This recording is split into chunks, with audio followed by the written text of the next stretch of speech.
Hello बच्चों, welcome back in my YouTube channel MS English classes में।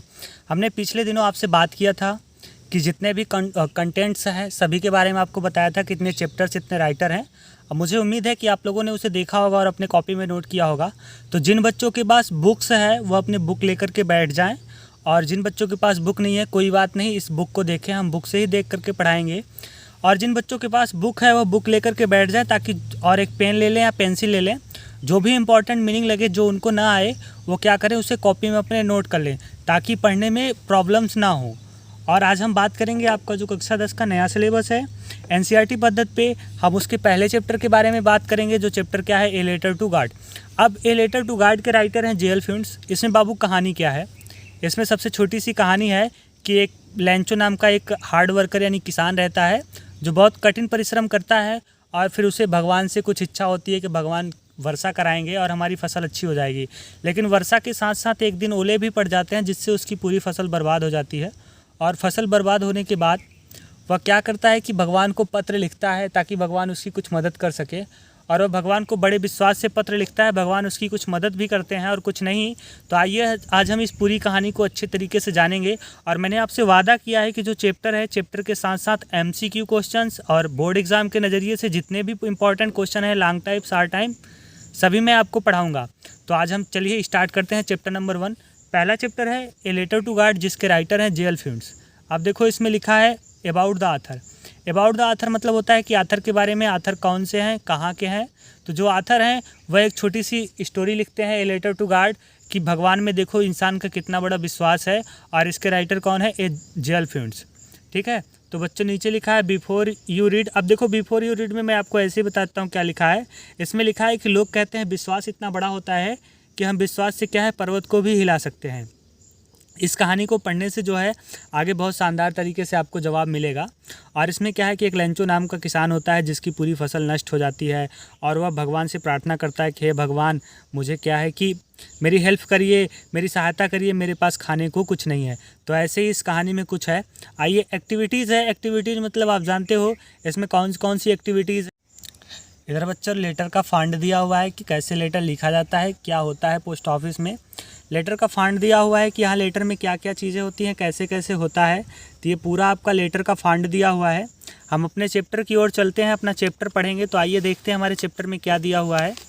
तो chapter में देखो स्टार्टिंग से है आपका लिखा है कि द हाउस। क्या लिखा है बच्चों, द हाउस मतलब जो घर है, the only one in the entire valley. The only one मतलब अकेला, इन द इंटायर वैली मतलब उस संपूर्ण घाटी पर, set on the crest of low hill. Low hill मतलब छोटी सी पहाड़ी के, सेट ऑन द क्रिएस्ट मतलब ऊंची चोटी पर, सेट मतलब क्या है, स्थित है। तो कह रहे हैं कि बाबू जो वह अकेला घर है, कह रहे हैं कि the house the only one in the entire valley set on the crest of the low hill. कह रहे हैं कि वह जो लेंचो का मकान है बाबू, छोटी पहाड़ी के सबसे ऊंची चोटी पर, उस अकेली यानी संपूर्ण घाटी पर क्या था, अकेला स्थित था। और कह रहे हैं फ्रॉम हिज हाइट यानी उसकी ऊंचाई से, वन कुड सी मतलब कह रहे हैं देखा जा सकता था, द रिवर मतलब नदी, एंड द फील्ड मतलब क्या है, खेत, ऑफ रीप कार्न मतलब पके हुए फसलों के जो खेत थे वह देखे जा सकते थे, डॉटेड मतलब डॉटेड विथ द फ्लावर जो फूलों से क्या थे बाबू, लदे हुए थे, दैट ऑलवेज प्रॉमिस्ड जो सदैव प्रतिज्ञा कर रहे थे, ए गुड हार्वेस्ट मतलब अच्छी फसल का। तो कह रहे हैं, कहने का आशय है बाबू कि फ्रॉम हिज हाइट कह रहे उसकी ऊंचाई से, one could see the river and the field of ripe corn dotted with a flower that always promised a good harvest. कह रहे हैं कि उस ऊंचाई से यानी जहाँ पर उसका घर स्थित था बाबू, उस ऊंचाई से उसके खेत यानी जो पके फसलों के खेत थे और नदी थे, फूलों से लदी हुए कह रहे हैं जो फसल थे, और इस साल अच्छी फसल का जो वादा कर रहे थे, यानी उसके खेत जो अच्छी फसल पैदा होने का वादा कर रहे थे, सभी दिखाई दे रहे थे। उसके बाद कह रहे हैं द ओनली वन थिंग, कह रहे हैं सिर्फ the only one thing the earth needed. कह रहे हैं the only thing the earth needed, कह रहे हैं सिर्फ एक ही चीज़ को पृथ्वी की आवश्यकता थी, was a downpour or at least a shower. Downpour मतलब मूसलाधार बौछार, या फिर कम से कम शावर मतलब हल्का फुल्का क्या है, बौछार यानी बूंदाबांदी हो जाए। थ्रू आउट द मॉर्निंग यानी कह रहे हैं कि अगले सुबह, यानी जो सारी सुबह यानी अगला जो सुबह था, उस पूरी सुबह, लेंचो मतलब जो लेंचो था, हु न्यू मतलब जानता था, हिज फील्ड्स मतलब उसके जो खेत है, intimately had one nothing else but see the sky towards the north east. अब कह रहे हैं बाबू जो अगला सुबह था यानी उस पूरे दिन लैंचो जो था पूरे दिन अपने खेतों को क्या है यानी कह रहे हैं कि जो अपने खेतों को नज़दीक से जानता था, यानी कह रहे हैं कि जो अपने खेतों को क्या है नज़दीक से जानता था, वह क्या हो गया बट सी मतलब देखने के, the sky toward the north east कह रहे हैं कि उत्तर पूर्व दिशा में आकाश की ओर देखने के सिवाय कुछ नहीं कर सकता था। तो कहने का आशय है कि बाबू throughout the morning Lencho कह रहे उस पूरे दिन, जो लैंचो यानी उस पूरे दिन who knew his field intimately, जिसको अपनी खेत के बारे में यानी बहुत नज़दीकी से पता था, करें हैड डन नथिंग एल्स करें वह कुछ नहीं कर सका but see the sky toward the north east, यानी नॉर्थ ईस्ट मतलब कहने का आशय है कि उत्तर पूरब की ओर देखने के अलावा वह कुछ नहीं कर सका। तो देखो बाबू एक बार फिर से देख लो ताकि आपको अच्छे से समझ में आ जाए कि the house the only one in the entire valley set on the crest of low hill, कह रहे हैं कि वह मकान जो एकदम निचली पहाड़ी के यानी छोटी पहाड़ी के कह रहे सबसे ऊंची चोटी पर स्थित था, वह संपूर्ण घाटी पर कह रहे हैं कि अकेला स्थित था। और कह रहे फ्रॉम हिज हाइट कह रहे उसकी ऊंचाई से one could see the river and the field of ripe corn dotted with the flowers that always promised a good harvest. कह रहे उसकी ऊंचाई से कह रहे हैं कि उसकी ऊंचाई से यानी उस घर की ऊंचाई से बाबू पके खेत यानी जो पके धान के खेत थे यानी पके फसलों के खेत थे उसको देखा जा सकता था, नदियों को देखा जा सकता था, और जो उसकी इस साल की फसल अच्छी प्रॉमिस कर रही हैं यानी अच्छा वादा कर रही हैं उन्हें देखा जा सकता था। फिर कह रहे हैं कि the only one thing the earth needed was a downpour or at least a shower.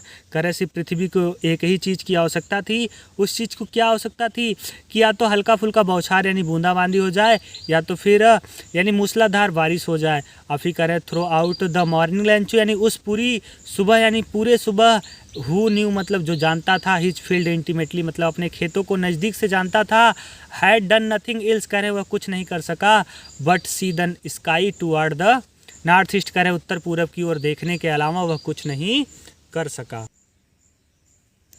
अब कह रहे हैं कि now we are really going to get some water woman, यानी अब कह रहे हैं कि हमें वास्तव में कुछ पानी की आवश्यकता है। वुमेन मतलब औरत, यानी वह अपनी पत्नी से कहते हैं कि now we are really going to get some water. कह रहे नाउ मतलब अब वी आर रियली यानी वास्तव में going to get some water यानी हमें कुछ पानी की आवश्यकता है। कह रहे द वुमेन यानी वह औरत हु वाज प्रिपेयरिंग सफ़र, कह रहे हु वाज प्रिपेयरिंग सफ़र मतलब होता है रात का भोजन, और प्रिपेयरिंग मतलब तैयार करना। कह रहे वह औरत जो रात का भोजन तैयार कर रही थी, कह रहे यस गॉड विलिंग्स यानी भगवान की जैसी इच्छा हो। The older boys way are working in the field, कह रहे द ओल्डर मतलब जो बड़े लड़के थे, द ओल्डर बॉयज मतलब जो बड़े लड़के थे, वे are working in the field यानी खेतों में काम कर रहे थे, वाइल मतलब जबकि, द स्मॉलर मतलब जो छोटे थे, ones were playing near the house, ones were playing मतलब खेल रहे थे, नियर द हाउस मतलब घर के पास, और अंटिल मतलब तब तक खेलते थे जब तक कह रहे हैं बाबू the women call to them all, जब तक उन्हें बुला नहीं लेती, उन सभी को बुला नहीं लेती, कम फॉर डिनर मतलब रात्रि के भोजन के लिए।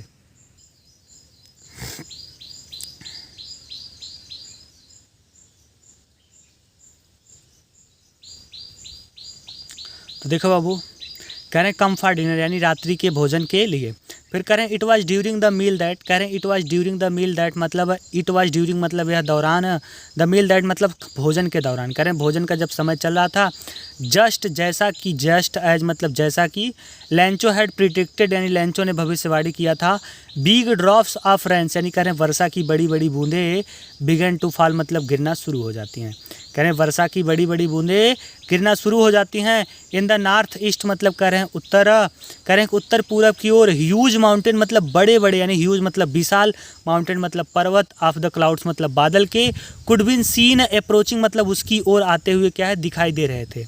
कहने का आशय जैसा कि लैंचो ने यानी कह रहे हैं भोजन का समय चल रहा था, जैसा कि लैंचो ने प्रिडिक्टेड यानी भविष्यवाणी किया था बाबू कि बरसात की बड़ी बड़ी बूंदें क्या है गिरने लगी, और नॉर्थ और कह रहे हैं कि उत्तर पूरब की ओर से कह रहे हैं बादल के बड़े बड़े विशाल क्या है पर्वत उसकी ओर आते हुए दिखाई दे रहे थे। कह रहे हैं the air was fresh and sweet, कह रहे जो हवा थी वह मधुर और ताज़ी थी। और फिर कह रहे द मैन यानी वह आदमी वेंट आउट मतलब बाहर चला गया, फॉर नो अदर रीजन यानी बिना किसी कारण का, then to have the pleasure मतलब अनुभव लेने के लिए, प्लीजर ऑफ फीलिंग मतलब करें आनंद का अनुभव लेने के लिए, बिना किसी वजह का वह व्यक्ति क्या है बाहर चला गया ना।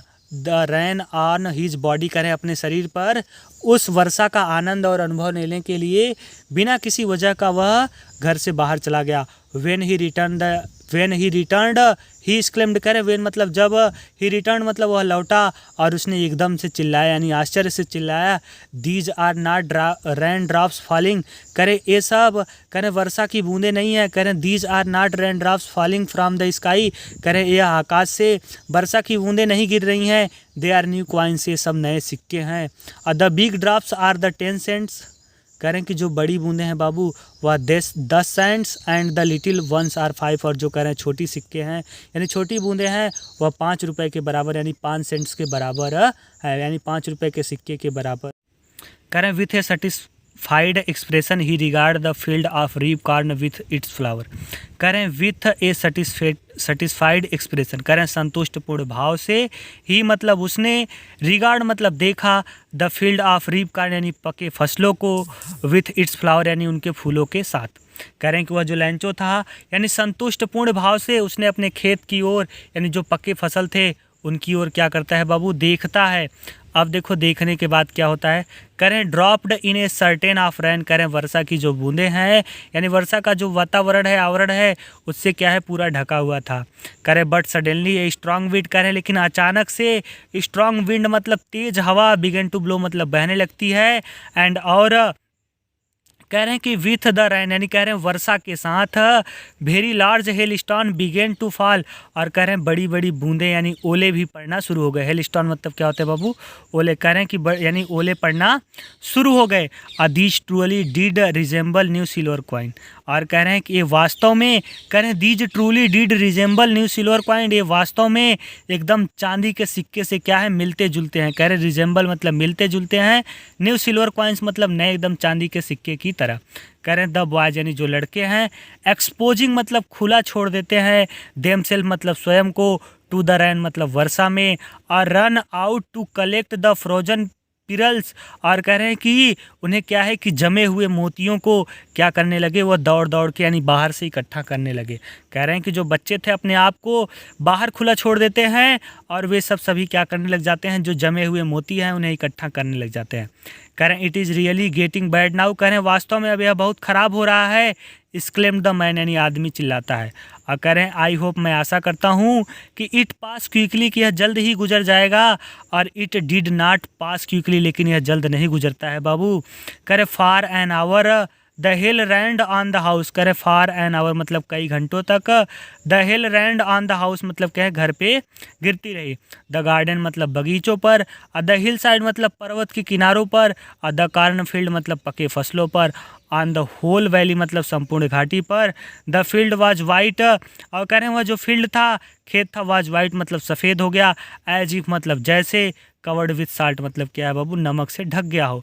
तो कहने का से the field was white as if covered with salt, ऐसा लग रहा था कि जैसे उसकी पूरी फसल क्या है नमक की तरह है, ऐसा लग रहा था बाबू कि उनकी जो फसल है पूरी नमक की तरह ढक गई है।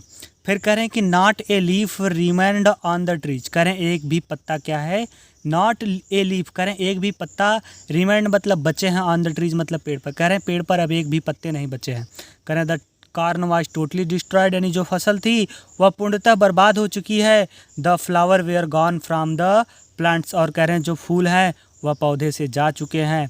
लैंचोज साउल, कह रहे जो लैंचो की आत्मा है, वाज फील्ड विथ सैडनेस, कह रहे हैं उदास थे यानी दुख से क्या है भर गई, कह रहे जो लैंचो की आत्मा है वह दुख से क्या है बाबू भर गया। व्हेन द स्टॉर्म, कह रहे कि जब ओले, हैड पास्ड मतलब गुजर गए, स्टॉर्म मतलब आंधी तूफान या ओला, कह रहे जब बाबू आंधी तूफान और ओला गुजर गया, तो he stood in the middle of the field, कह रहे ही मतलब वह स्टूड मतलब खड़ा हो गया, in the middle of the field यानी खेत के मध्य में, and said to his son, और अपने पुत्र से कहता है कि ये प्लग्ड ऑफ लोकट्स, कह रहे टिड्डियों का जो झुंड है, would have left more than this, कह रहे इससे कहीं ज़्यादा छोड़ जाता। कह रहे हैं कि ए प्लग ऑफ लोकट्स, कह रहे हैं जो टिड्डियों का झुंड है, would have left more than this, इससे कहीं ज़्यादा छोड़ जाता। The hell has left nothing, कह रहे हैं जो ओले थे उसने कुछ नहीं छोड़े। This year will we have no corn, और इस साल हमारे पास खाने के लिए कोई फसल नहीं है। कह रहे हैं this year we will have no corn, कह रहे हैं इस साल बाबू हम सबको खाने के लिए कोई फसल, कह रहे हैं बाबू that night was a sorrowful one, कह रहे हैं कि उस रात, कह रहे हैं कि बाबू वह रात जो थी एकदम दुखद रात थी, कह रहे हैं ऑल आवर वर्क यानी जो हमारी पूरी मेहनत थी, फॉर नथिंग यानी उसके बदले हमें कुछ नहीं मिला, यानी जो हमारी सारी मेहनत थी वह सब क्या हो गई बाबू, बर्बाद हो गई। कह रहे हैं there is no one who can help such, कह रहे हैं देयर इज नो वन, कह रहे हैं यहाँ पर कोई नहीं है, हु मतलब जो कैन हेल्प आज मतलब हमारी सहायता कर सके, कह रहे हैं यहाँ पर ऐसा कोई नहीं है जो हमारी सहायता कर सके। कह रहे हैं we shall all go hungry this year, कह रहे हैं इस साल हम सभी को क्या है, भूखा रहना पड़ेगा। कह रहे हैं बाबू इस साल हम सभी को भूखा रहना, कह रहे हैं कि but in the hearts of all who lived in the solitary house in the middle of the valley, कह रहे हैं कि लेकिन, कह रहे हैं कि लेकिन इन द हार्ट्स मतलब कह रहे हैं कि उनके हृदय में, कह रहे हैं कि ऑफ ऑल मतलब सभी के, हु मतलब जो लिव्ड मतलब रहता है, इन दैट सॉलिटरी हाउस मतलब उस अकेले घर में, इन the middle of the valley यानी कह रहे हैं कि उस घाटी के मध्य में, कह रहे हैं कि लेकिन उस घाटी के मध्य में उस एकांत घर में रहने वाले सभी के जो दिल थे यानी जो सभी के हर्ट थे, कह रहे there was a single hope, उन सभी के हृदय में सिर्फ एक ही आशा थी, हेल्प फ्रॉम गॉड यानी भगवान से सहायता। कहने का आशय बाबू कह रहे हैं कि लेकिन उस घाटी के मध्य में जो एकांत में घर था, उस घर में रहने वाले सभी लोगों के दिल में सिर्फ एक ही आशा थी, वह आशा थी क्या, हेल्प फ्रॉम गॉड। और कह रहे हैं कि do not be so upset, कह रहे हैं इतना उदास मत हो, इतना घबराओ मत, इवन दो यद्यपि, कह रहे हैं कि दिस सिम्स ऐसा प्रतीत होता है लाइक ए टोटल लॉस कि सब कुछ बर्बाद हो गया, कह रहे हैं कि यद्यपि ऐसा प्रतीत होता है कि सब कुछ बर्बाद हो गया, द हेल्प ऑफ गॉड यानी क्या है, सब कुछ बर्बाद हो गया, रिमेंबर मतलब याद रखो, no one dies of hunger कोई भूख से नहीं मरता, कह रहे हैं बाबू इतना याद रखो कोई भूख से नहीं मरता, और दैट इज़ वाट दे से ऐसा कहा गया है कि no one dies of hunger की कोई भूख से नहीं मरता, लोग यही कहते हैं या फिर ऐसा कहा गया है कि कोई भी व्यक्ति भूख से नहीं मरता। कह रहे हैं ऑल थ्रू द नाइट, कह रहे हैं उस पूरी रात, कह रहे हैं कि लैंचो थॉट मतलब सोचता रहा, only of his one hope सिर्फ अपनी एक सिंगल आशा के बारे में, हेल्प फ्रॉम द गॉड यानी भगवान से सहायता। कह रहे हुज आइज यानी जिसकी आंखें, as he had been instructed यानी जिसकी आंखें जो क्या है निर्देश दे रही थी, सी एवरीथिंग मतलब सब कुछ दिखाई दे रहा था, when even what is deep in one's conscience, कह रहे हैं उसकी अंतरात्मा से सब कुछ यानी उसकी अंतरात्मा से कह रहे हैं कि उसके सब कुछ दिखाई दे रहा था। लैंचो was an ox of a man, कह रहे हैं लैंचो एक बैल की तरह आदमी था, वर्किंग लाइक ए एनिमल जो कह रहे हैं इन द फील्ड, कह रहे हैं working like an animal in the field जो कह रहे हैं खेतों में जानवर की तरह काम करता था, बट स्टिल कह रहे हैं बट लेकिन स्टिल मतलब इतने पर भी, ही न्यू वह जानता था, हाउ टू राइट मतलब कैसे लिखा जाता है, कह रहे हैं कि वह इतने पर भी जानता था कैसे लिखा जाता था। द फॉलोइंग संडे यानी अगले सुबह, एट डे ब्रेक यानी कह रहे हैं कि अगले सुबह एकदम सवेरे सवेरे, डे ब्रेक मतलब एकदम सवेरे सवेरे, he began to write one वह लिखना शुरू करता है, ए लेटर मतलब एक पत्र, विच मतलब जो ही हिमसेल्फ मतलब स्वयं वुड कैरी मतलब ले जाता है, टू टाउन मतलब शहर, एंड प्लेस्ड मतलब डाल देता है, इन द मेल मतलब क्या है मेल बॉक्स में, और it was nothing less than a letter to God, यह कह रहे हैं भगवान को लिखे गए पत्र के अलावा यानी कुछ भी नहीं था, यानी भगवान को पत्र के लिखे यानी भगवान को पत्र लिखे गए अलावा यानी भगवान को लिखे गए पत्र के अलावा कुछ नहीं था। कहने का आशय it was nothing less than a letter to God यानी यह भगवान को पत्र लिखने से क्या है कुछ कम नहीं था। कह रहे हैं कि बाबू गॉड ही रोड मतलब उसने लिखा, हे भगवान if you do not help me यदि आप मेरी सहायता नहीं करोगे तो माई फैमिली यानी मेरा परिवार and I will go hungry this year, कह रहे हैं कि माई फैमिली एंड आई मैं और मेरा परिवार will go hungry this year इस साल भूखे रह जाएंगे। आई नीड ए 100 पीसेस मतलब कह रहे हैं कि मुझे 100 रुपये की आवश्यकता है। भाई उस टाइम में कह रहे हैं कि पीसेस मतलब कुछ पैसा वैसा चलता होगा, तो कह रहे हैं कि I needed a 100 pieces in order to sow my field again, in order मतलब ताकि, टू सो मतलब बो सकूँ, माई फील्ड्स अगेन मतलब मैं अपनी खेतों को, एंड टू लिव मतलब जीवित रहूँ, अंटिल मतलब तब तक जब तक द क्रॉप्स के यानी फसल ना पैदा हो जाए। बिकॉज द हेल स्टार्म उसके बाद डाट डाट करके लिखा है, बिकॉज क्योंकि द हेल स्टार्म यानी आपने जो ओले भेजे थे उसने मेरी पूरी फसल बर्बाद कर दी, ऐसे करके कुछ कहानी बाबू लिखा होगा आगे, डाट डाट करके लिखा है, तो मान लीजिए ऐसे ही कुछ कहानी लिखा होगा जो हम जानते नहीं है। कह रहे ही रोट टू गॉड, कह रहे he wrote to God on the envelope, कह रहे हैं कि लिफाफे पर उसने लिखा हे भगवान, और पुट द लेटर इनसाइड, करें उस पत्र को अपने बगल में रखा, करें पुट द लेटर इनसाइड, उस पत्र को अपने बगल में रखा। Still troubled went to the town, यानी कह रहे हैं कि वह शहर तक गया। कह रहे हैं कि बाबू उसने उस पत्र को अपने बगल में रखा और कह रहे हैं कि वह उस पत्र को क्या है कि टाउन यानी शहर तक लेके गया। और फिर कह रहे हैं एट द पोस्ट ऑफिस, कहाँ, जहाँ पर क्या था बाबू, पोस्ट ऑफिस था। कह रहे हैं कि भाई उसने लिफाफे पर लिखा, हे भगवान, पत्र को लिफाफे में डाला, और कह रहे हैं कि पत्र को लिफाफे में डाला और कह रहे हैं इनसाइड, और कह रहे हैं कि गांव में यानी बगल में चला गया। Still troubled went to the town, यानी कह रहे हैं कि कस्बे से क्या है शहर की ओर गया। एट द पोस्ट ऑफिस, जैसे ही वह पोस्ट ऑफिस गया और ही प्लेस्ड ए स्टाम्प, कह रहे हैं उसने एक स्टाम्प लगाई ऑन द लेटर यानी पत्र पर, and dropped it into the mailbox, और कह रहे हैं इसे क्या है मेल बॉक्स में डाल दिया। ड्रॉप्ड मतलब डालना होता है, इनटू द मेल बॉक्स यानी कह रहे हैं मेल बॉक्स में। कह रहे हैं वन ऑफ द एम्प्लॉयज, कह रहे हैं उनमें से एक एम्प्लॉयज मतलब एक वर्कर, हु वाज पोस्टमैन, जो कह रहे हैं बाबू पोस्टमैन था, एंड आल्सो हेल्प, जो मतलब आल्सो मतलब सहायता भी करता था, एट द पोस्ट ऑफिस मतलब पोस्ट ऑफिस की। कह रहे हैं कि उनमें से एक कर्मचारी जो डाकिया था वह डाकघर में क्या है सहायता भी करता था। कह रहे वेन टू हिज बॉस, कह रहे वो अपने बॉस के पास गया, लाफिंग हर्टली मतलब तेज तेज हंसते हुए, and showed him the letter to God, और कह रहे हैं कि उन्हें भगवान का पत्र दिखाता है। नेवर इन हिज करियर, कह रहे हैं वो अपने जीवन में कभी नहीं एज ए पोस्टमैन यानी पोस्टमैन के रहते हुए had he known that address, की उसने ऐसा एड्रेस जाना हो। कह रहे हैं कि मैं पोस्टमैन की नौकरी करते हुए यानी पोस्टमैन की नौकरी के दौरान मैंने कभी ऐसा पता यानी ऐसा एड्रेस नहीं जाना। The postmaster at fat, यानी कह रहे हैं कि the postmaster a fat, यानी कह रहे हैं वो पोस्ट मास्टर जो मोटा था, और कह रहे हैं कि एमिएबल फेलो मतलब मित्रजन यानी सज्जन था। कहने का से कह रहे हैं कि सज्जन था, यानी एमिएबल फेलो मतलब क्या होता है सज्जन होता है। कह रहे हैं आल्सो ब्रोक आउट लाफिंग, कह रहे हैं कि but almost immediately he turn serious, and कहने का से आल्सो ब्रोक आउट लाफिंग, कह रहे हैं वह भी ज़ोर ज़ोर से हंसने लगा। बट लेकिन कह रहे almost immediately he turned serious, कह रहे वह तुरंत तत्काल ही क्या हो गया बाबू यानी एकदम गंभीर हो गया। तत्काल कह रहे तुरंत वह क्या हो गया गंभीर हो गया। Typing the later on his desk, typing मतलब होता है खटखटाना यानी थपथपाना। द लेटर यानी पत्र को ऑन हिज डेस्क मतलब क्या है अपने डेस्क पर, कह रहे हैं उसने लेटर को क्या है अपने डेस्क पे खटखटाया। कमेंटेड मतलब उसने कुछ कहा यानी कुछ कहा। कह रहे हैं वाट ए फैथ यानी क्या विश्वास है। आई विश मेरी इच्छा है कि आई हैड द फैथ कि मेरा भी विश्वास हो ऑफ द मैन यानी इस आदमी की तरह हूँ मतलब जो रोड दिस लेटर यानी क्या है कि इस पत्र को लिखा है। कह रहे हैं कि क्या विश्वास है, काश मेरा भी विश्वास इस व्यक्ति की तरह होता जिस व्यक्ति ने इस पत्र को लिखा है। Starting up correspondence with God, जो कह रहे हैं कि यानी उस व्यक्ति का जो कह रहे हैं कि जिसने यानी यह पत्राचार यानी व्यवहार लिखा है यानी इस पत्र ने यानी जिसने यह पत्र लिखा है उसी की तरह कह रहे हैं कि बाबू काश मेरा भी विश्वास भगवान में होता ना।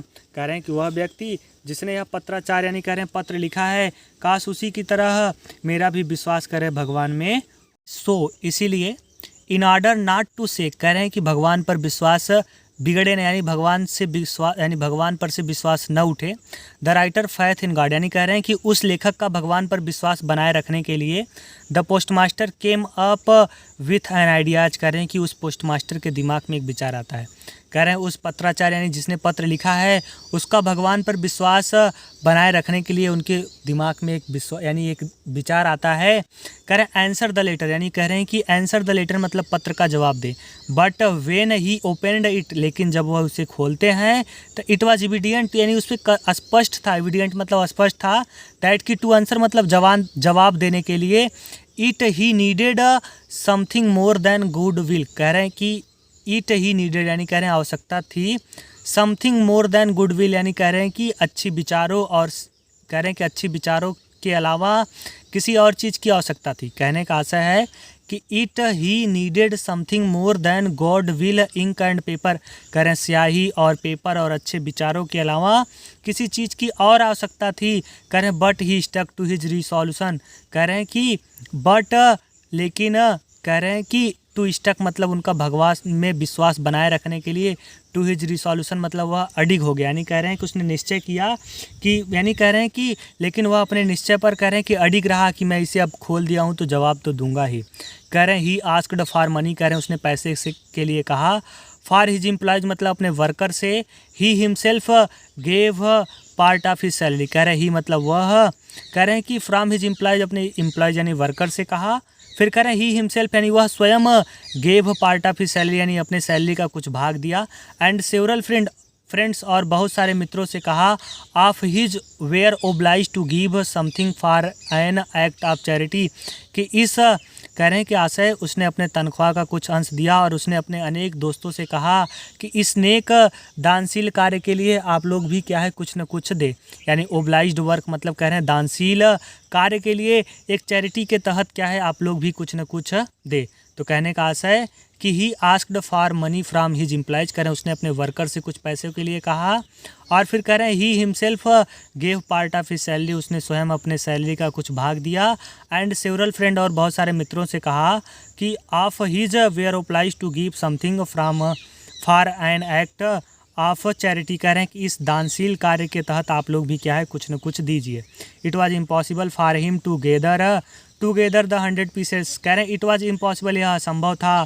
कह रहे हैं उनके लिए यह असंभव था। It was impossible for him, कह रहे हैं यह उनके लिए असंभव था। टुगेदर द 100 पीसेस यानी 100 रुपये इकट्ठा करने का, कह रहे हैं 100 रुपये इकट्ठा करना उनके लिए इम्पॉसिबल था। सो इसलिए he was able to send the farmer only a little more than half, कह रहे हैं लिटिल मतलब पूरे का आधा फिर आधे का आधा। तो कह रहे हैं कि ही वाज एबल, वह योग्य हो पाए, टू सेंड मतलब भेजने में, द फार्मर मतलब किसान को, only a little more than half यानी कह रहे हैं कि 70 या 75 पैसे भेजने में योग्य हो पाए। तो कहने का आशय है कि 100 रुपये उनके लिए इकट्ठा करना असंभव था और वह उस किसान को क्या है 70 या 75 रुपये ही भेज पाए। ही पुट द मनी, कह रहे हैं he put the money in a envelope, कह रहे हैं उसे लिफाफे में पैसे को रखा। एड्रेस टू लैंचो, और लैंचो का पता डाला। विथ इट ए लेटर यानी उस पत्र पे containing only a single word as a signature God, और कह रहे हैं कि सिर्फ जिस पर सिर्फ केवल एक शब्द हस्ताक्षर के रूप में लिखा, वो भी क्या गार्ड यानी भगवान। कह रहे हैं कि containing only a single word as a signature God, कह रहे हैं जिस पर क्या है सिर्फ हस्ताक्षर के रूप में एक ही वर्ड लिखा, क्या है सिर्फ गॉड। फिर कह रहे हैं द फॉलोइंग संडे, कह रहे हैं द फॉलोइंग संडे यानी अगले सुबह, कह रहे हैं द फॉलोइंग संडे यानी अगले सुबह लैंचो केम ए बीट अर्लियर यानी लैंचो एकदम सवेरे सवेरे आया। देन यूजुअल मतलब रोज़ की तरह, टू आस्क मतलब पूछने, if there was a letter for him क्या उसके लिए कोई पत्र है।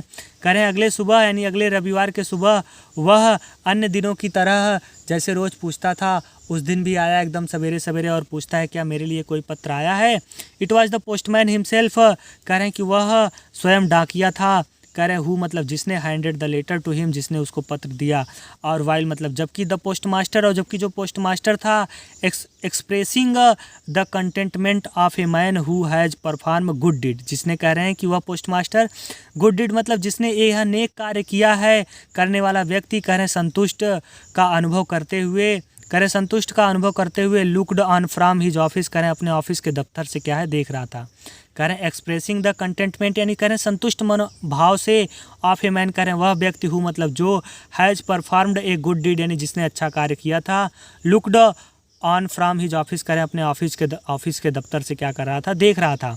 लैंचो सोड not the slightest surprised on seeing the money, कह रहे हैं लैंचो सोड मतलब देख करके, नॉट द स्लाइटेस्ट सरप्राइज कह रहे हैं तनिक सा भी कह रहे हैं कि आश्चर्य नहीं हुआ, ऑन सीइंग द मनी कह रहे हैं पैसे को देख करके, कह रहे हैं लैंचो पैसे को देखकर तनिक भी आश्चर्य नहीं हुआ। सच वाज हिज कॉन्फिडेंस, वास्तव में उसका बहुत बड़ा विश्वास था।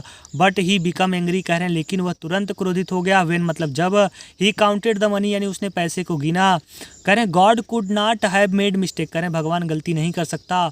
Nor could he have denied Lencho what he had request, कह रहे हैं और नार न ही कुड ही हैव डिनाइड न ही वह अनदेखा कर सकते हैं लैंचो का वाट ही हैड रिक्वेस्ट जो उसने प्रार्थना किया है, न ही उसकी प्रार्थना को क्या कर सकते हैं भगवान अनदेखा कर सकते हैं। लैंचो कह रहा है कि न तो भगवान कोई गलती कर सकते हैं और न ही लैंचो के द्वारा किए गए प्रार्थना को भगवान अनदेखा कर सकते हैं। कह रहे इंटीमेटली मतलब तत्काल, Lencho went up the window, कह रहे हैं तत्काल तुरंत लैंचो विंडो पर गया। Ask for paper and ink, paper और क्या है कि कागज़ और स्याही मांगा। On the public writing table, और कह रहे पब्लिक राइटिंग टेबल पे चला गया और ही स्टार्टेड टू राइट, वह लिखना शुरू करता है। With much wrinkling of his brow, कह रहे हैं उसका जो माथा सिकुड़ गया, कह रहे हैं कि with much wrinkling of his brow, कह रहे हैं उसका माथा सिकुड़ गया। Caused by the effort he had to make to express his ideas, कह रहे हैं अपने विचारों को, कह रहे हैं कि केज्ड बाई कह रहे हैं कि अपने कारणों और विचारों को एक्सप्रेस करने में उसका जो क्या है बाबू माथा करें सिकुड़ गया। व्हेन ही फिनिश्ड, जब उसने इसे ख़त्म कर लिया तो he went to the window, वह विंडो पे गया। टू बाई ए स्टैम्प, उसने एक स्टैम्प खरीदा। विच ही लिंक्ड, जिसे वह लगाता है। And then fixed to the envelope, यानी इन्वेलप पे क्या कर देता है, चिपका देता है। With a blow of his fist, कह रहे हैं अपने थूक से उस इन्वेलप पर क्या लगाता है और चिपका देता है। और कह रहे हैं द मोमेंट, कह रहे हैं उस क्षण, the letter fell into the mailbox, कह रहे हैं उस पत्र को वह मेल बॉक्स में डाल देता है। और the postmaster went to open it, postmaster जाता है और उसे खोलता है। इट सेड, मतलब उसमें लिखा है, गॉड मतलब भगवान, ऑफ द मनी, यानी आपने जो पैसे, that I asked for money 70 pieces reached me, कह रहे हैं आई आस्क्ड फॉर ओनली, कह रहे हैं जो मैंने पैसे कहा था, कहने कहा से गॉड है भगवान, ऑफ द मनी यानी जो पैसे मैंने कहा था, दैट कि आई आस्क्ड फॉर ओनली 70 पीसेस, कह रहे हैं मेरे पास सिर्फ, कह रहे हैं कि सिर्फ 70 पैसे ही पहुँचे हैं। सेंड मी द रेस्ट, कह रहे हैं बचे हुए पैसे को भेज दीजिए। सिंस मतलब चूँकि, I need it very much, इससे मुझे बहुत आवश्यकता है। But do not send it, कह रहे हैं लेकिन इसे मत भेजना। टू मेल थ्रो, कह रहे हैं मेल बॉक्स के जरिए। द मेल, कह रहे हैं कि थ्रो द मेल, कह रहे हैं मेल बॉक्स के जरिए मत भेजना, कह रहे हैं but do not send it to me through the mail, कह रहे हैं मेल बॉक्स, कह रहे हैं लेकिन इसे मेल बॉक्स के जरिए मत भेजना। बिकॉज, क्योंकि द पोस्ट ऑफिस एम्प्लॉयज, जो पोस्ट ऑफिस के वर्कर हैं, are a bunch of crooks, कह रहे बंच ऑफ क्रूक्स मतलब चोर हैं। लैंचो मतलब क्या बाबू, लैंचो। इस प्रकार से बच्चों यह कहानी समाप्त होती है। यह लैंचो बहुत छोटी सी कहानी और इंटरेस्टिंग कहानी थी कि भाई जिसने सहायता किया उसी को उसने चोर बना दिया। तो आप लोग इस कहानी को घर पे बैठकर 1-2 बार ज़रूर पढ़िएगा। जिनके पास किताब है और जिनके पास किताब नहीं है वह इस वीडियो को 1-2 बार 3 बार ज़रूर देखिएगा, ताकि आपको पूरा चैप्टर समझ में आ जाए। और यह कुछ इंपॉर्टेंट मीनिंग है, इसे देख लीजिएगा। मैं आपको अभी चैप्टर क्या है इस वीडियो के डिस्क्रिप्शन बॉक्स में PDF के नाम पर दे दूंगा, आप लोग इसे डाउनलोड कर लीजिएगा, घर पे आराम से बैठ के पढ़िएगा। यहाँ तक मैं आपको बता दिया हूँ, यहाँ तक आप लोग डाउनलोड करके पढ़िएगा। नेक्स्ट डे हम लेकर आएंगे इस चैप्टर के जो इंपॉर्टेंट क्वेश्चन है, यानी जो बहुत ही इंपॉर्टेंट क्वेश्चन है, उन क्वेश्चनों को लेकर के आऊँगा। और मैं होमवर्क आपका भी डिस्क्रिप्शन बॉक्स में डाल दूँगा कि आप लोग इसे होमवर्क करिएगा। पैसेज डाल दूँगा, पैसेज करके और उनके क्वेश्चंस नीचे दिए गए होंगे, उसे आपको पढ़ करके जवाब देना है। मैंने जैसे चैप्टर पढ़ाया है तो मैं होमवर्क और क्या है इस चैप्टर को डाल दूंगा। नेक्स्ट डे मैं क्या है कि सारे क्वेश्चन आंसर लेकर के आऊँगा, जितने भी क्वेश्चन आंसर हैं मैं उन क्वेश्चन आंसर को लेकर के आऊँगा, ताकि क्वेश्चन आंसर आप लोग देख सको और लिख सको अपनी कॉपी में। और मुझे उम्मीद है कि आपको यह चैप्टर बहुत अच्छे से समझ में आया होगा। तो प्लीज़ गाइज आप लोग क्या करना है, ये सब वीडियो हमारे लोगों तक पहुंचाओ और शेयर करो और सब्सक्राइब करो और हमारे टेलीग्राम चैनल को ज्वाइन करो, ताकि जो कोई भी आपको नोटिफिकेशन है वह क्या है कि हमेशा आपको मिलती रहे। यह मीनिंग भी लिख लीजिएगा, होमवर्क भी मैं दे देता हूँ और साथ ही साथ यह चैप्टर का पूरा PDF मैं आपको भेज देता हूँ। आप लोग क्या करिएगा, डाउनलोड कर लीजिएगा, घर पे 1-2 बार पढ़िएगा।